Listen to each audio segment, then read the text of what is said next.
সকালে আমরা দুটা বাস নিয়ে যাচ্ছিলাম, গেলে আমাদের যে আগে বাসটি ছিল, আমরা যখন গেছি আপনার বটতলা পর্যন্ত, বটতলা গেলে ওরা 200 জনের মতো বিএম কলেজের শিক্ষার্থীরা, ওরা আমাদের উপর রান্দা বিভিন্ন ধরনের অস্ত্র নিয়ে, দেশীয় অস্ত্র নিয়ে আমাদের উপর বাসে অ্যাটাক করছে। আপনি যদি বাসটা নিচে আছে বা ক্যাম্পাসে আছে দেখতে পাবেন, বাসের কিছু নাই।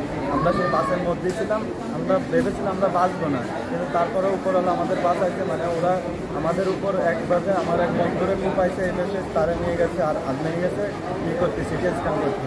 তারপরে আমাদের তো এই যে ওর মাথা, এই জায়গায় কোপ, এই জায়গায় ওই যে 2 ভাগে রয়েছে। তারপরে আমার তো এখানে আঘাত, এখানে এই যে এখানে আপনার আঘাত, এই যে এখানে মানে আমাদের প্রায় 150 থেকে 200 শিক্ষার্থী তারা মারছে, কিন্তু আমরা কিন্তু ওইভাবে কোনো উদ্দেশ্য করে যাই নাই। আমরা যদি সমন্বয় পরিচয় আমি মানতে পারি যে সমন্বয়কদের একটা বিশাল ভূমিকা আমার, কিন্তু আমরা যার জন্য আন্দোলনটা কীভাবে এরকম বিভিন্ন কোটা সিস্টেম এগুলো নিয়েই আন্দোলন শুরু হলো আমাদের দেশের অন্যান্য ক্ষেত্রে।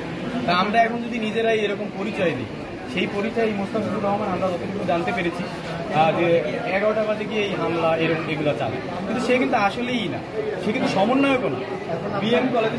এখন আমরা সামগ্রিকভাবে এই ব্যাপারগুলো নিয়ে আমরা নিজেরা আসলে এখন পর্যন্ত ট্যাকেল দিয়ে, মানে নিজেদের এই আহতর ব্যাপারগুলো ট্যাকেল দিয়ে আমরা উঠতে পারিনি। তো আমরা নিজেরা একটু আলোচনা, আমরা একটা স্টেটমেন্ট, আমি একজন শিক্ষার্থী, আমি কিন্তু সব জায়গায় উপস্থিত ছিলাম এমন না। তো এই জন্য আমার বক্তব্য 100% আমাদের শিক্ষকরা আসছে, আমরা তারা দেখতেছে, আলোচনা করব। আর আমি বিশ্ববিদ্যালয়ে কোনো মিডিয়াম পর্যায়ে সমন্বয় না, আমি একটা শিক্ষার্থী, সাধারণ শিক্ষার্থী। এই জন্য আমরা শোনা বা কোনোভাবে সেটা তো আসলে আমরা প্রকৃত ঘটনাটা কী ঘটেছে সেটা আমরা তো ছাত্ররা সুস্থ হলে বা আরও যখন তখন প্রকৃত জানা